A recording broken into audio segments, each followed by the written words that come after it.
सर्वेभ्यो नमो नमः। प्रिय विद्यार्थिनः, अद्य भवतां कृते जैन दर्शन विषयस्य एषा प्रथमा कक्षा वर्तते। 2020-2021 सत्रस्य प्रथम कालांशः जैन दर्शन विषयस्य। अहं राजकुमार जैनः। अहं भवतां कृते जैन दर्शन विषय पाठयामः। प्रिय बालकों, आज इस सत्र का यह पहला कालांश जैन दर्शन का लग रहा है। आप सभी जैन दर्शन विषय लेकर के कनिष्ठ उपाध्याय कक्षा में आए हैं।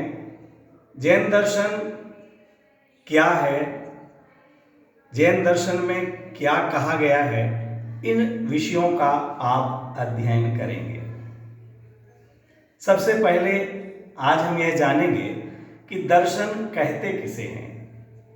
दृश्यते अनेन इति दर्शनम, जिसके द्वारा देखा जाता है, जाना जाता है, उसे दर्शन कहते हैं। जिसके द्वारा देखा जाता है उसे दर्शन कहते हैं। तो क्या देखा जाता है, यह हमारे लिए प्रश्न होता है कि दर्शन के द्वारा किसको जाना जाता है। तो ये जो हमारे लिए रंग बिरंगी सृष्टि दिखाई देती है, कहीं पर्वत हैं, कहीं नदियां हैं, समुद्र है, पेड़ पौधे हैं, मनुष्य हैं, पशु हैं, ये तरह तरह की जो दुनिया है, सृष्टि है, यह सृष्टि कब से है, यह सृष्टि किसने बनाई। ये जो जीव हैं, प्राणी हैं, इन प्राणियों को सुख दुख होता है। ये सुख क्या है, दुख क्या है, सुख दुख का कारण क्या है, ये सुख दुख देने वाला कौन है, क्या दुखों से जीव मुक्त हो सकता है या हमेशा दुखी ही रहता है। इन प्रश्नों के उत्तर जिसके द्वारा जाने जाते हैं, देखे जाते हैं, उसे कहते हैं दर्शन। इससे दर्शन का अर्थ, सामान्य अर्थ हो गया एक विचारधारा, सिद्धांत, मत। और जिन किसको कहते हैं, जिन्होंने मोह, राग, द्वेष और इंद्रियों को जीता, उसे जिन कहते हैं। जिनका सिद्धांत, जिनका दर्शन, वह जैन दर्शन है। मोह, राग, द्वेष और इंद्रियों को जीतने वाले जैन धर्म में 24 तीर्थंकर हुए हैं। उन 24 तीर्थंकरों ने जो मत, सिद्धांत प्रतिपादित किया, पदार्थों का स्वरूप बतलाया, पदार्थों को जानने का साधन बतलाया, वह सभी जैन दर्शन कहलाता है। प्रिय बालकों, इस वर्ष कनिष्ठ उपाध्याय में आप जैन दर्शन में 2 पुस्तकें पढ़ेंगे। एक का नाम है परीक्षा मुख। यह परीक्षा मुख पुस्तक आचार्य माणिक्यनंदी के द्वारा लिखी गई है। संस्कृत भाषा में यह सूत्र शैली में लिखी गई है। सूत्र का मतलब क्या होता है, सामान्य अर्थ बतलाऊंगा आपको। सूत्र का मतलब संक्षेप में बताए, किसी भी बात को संक्षेप में कहना। यहां आचार्य देव ने इस ग्रंथ में बहुत छोटे छोटे से सूत्र लिख करके प्रमाण का, माने पदार्थों के जानने के साधनों का वर्णन किया है। आचार्य माणिक्यनंदी द्वारा लिखित यह परीक्षा मुख, इसमें 6 अध्याय हैं। पहले अध्याय में प्रमाण का स्वरूप बतलाया गया है। प्रमाण अर्थात जिसके द्वारा पदार्थों को जाना जाता है। पदार्थों को जानने का जो साधन है वो प्रमाण है।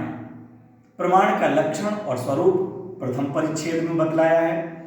द्वितीय परिच्छेद में प्रमाण के भेद, प्रत्यक्ष और परोक्ष, आप लिखते जाइएगा, आपसे पूछेंगे हम। प्रत्यक्ष और परोक्ष ये 2 भेद बतलाए, और प्रत्यक्ष के भी 2 भेदों का वर्णन किया, उनके लक्षण बतलाए।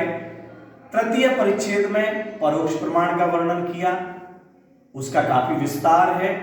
परोक्ष प्रमाण के 5 भेद हैं, उनके भेद प्रभेद हैं, और हेतु आदि का विस्तार से वर्णन है। चतुर्थ परिच्छेद में प्रमाण के द्वारा जो जाना जाता है, उस प्रमाण के विषय का वर्णन है। पंचम परिच्छेद में प्रमाण का फल, हम प्रमाण के द्वारा पदार्थों को जानेंगे, लेकिन इसका फल क्या होगा? क्योंकि बिना प्रयोजन के कोई फल नहीं हो तो कोई क्यों पढ़ना चाहेगा? आप भी सोचते होंगे आखिर हम परीक्षा में पढ़ेंगे तो क्या लाभ होगा। तो उस फल का वर्णन पंचम परिच्छेद में बतलाया गया है। और छठवें परिच्छेद में आचार्य माणिक्य नंदी ने इन सभी के आभासों का वर्णन किया है। आभास का मतलब क्या? प्रमाण जैसा जो लगे वह प्रमाणाभास, प्रत्यक्ष जैसा लगे वह प्रत्यक्षाभास, परोक्ष जैसा लगे वह परोक्षाभास। जो प्रमाण का फल नहीं है लेकिन लोग मानते हैं कि प्रमाण का फल है, उसे कहते हैं फलाभास। जो प्रमाण का विषय नहीं है और फिर भी प्रमाण का विषय कहा जाए तो वह कहलाएगा प्रमाण का विषयाभास। इन सब आभासों का भी विस्तार से वर्णन किया है।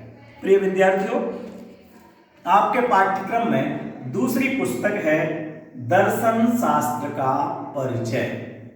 यह श्री शंकरलाल शुक्ल महोदय के द्वारा लिखी गई है।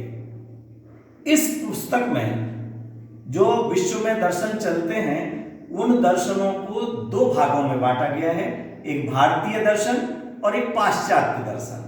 जो पश्चिमी देशों में दर्शन हुए हैं, विचारक हुए हैं, उनको कहते हैं पाश्चात्य दर्शन, और जो हमारे भारत में हुए उनको कहते हैं भारतीय दर्शन। भारतीय दर्शन दो प्रकार के हैं, एक वैदिक दर्शन, एक अवैदिक दर्शन। जो वेदों से उत्पन्न हुए हैं वो वैदिक दर्शन कहते हैं, उन्हीं को आस्तिक दर्शन कहते हैं। और जो वेदों से कोई अपौरुषेय नहीं मानते, वेदों से अपने आप को अलग मानते हैं, ऐसे दर्शनों को अवैदिक दर्शन या नास्तिक दर्शन कहते हैं। वैदिक दर्शन मुख्य रूप से 6 प्रकार के हैं, अवैदिक दर्शन 3 प्रकार के हैं। उन 9 ही दर्शनों का इस दर्शन शास्त्र का परिचय पुस्तक में आप सामान्यतया परिचय प्राप्त करेंगे। उन दर्शनों के प्रवर्तक कौन हैं, मुख्य मुख्य आचार्य कौन हुए हैं, उस दर्शन में प्रमाण कितने माने गए हैं, इत्यादि वर्णन इस पुस्तक में आप पढ़ेंगे। इस तरह से 2 पुस्तकें आपको इस पाठ्यक्रम में पढ़ने को मिलेंगी। आप लोग इस भारत में जो दर्शन हुए हैं उन दर्शनों के भी ज्ञाता बनेंगे और जैन दर्शन का आप विशेष रूप से पढ़ेंगे। आपका इस कक्षा में स्वागत है। आप उत्साह के साथ पढ़िए और अपनी विचारधारा को मनीषियों की विचारधारा से मिलाइए। हमारे में जो दोष हों उन दोषों का प्रक्षालन कीजिए। नमो नमः। धन्यवाद।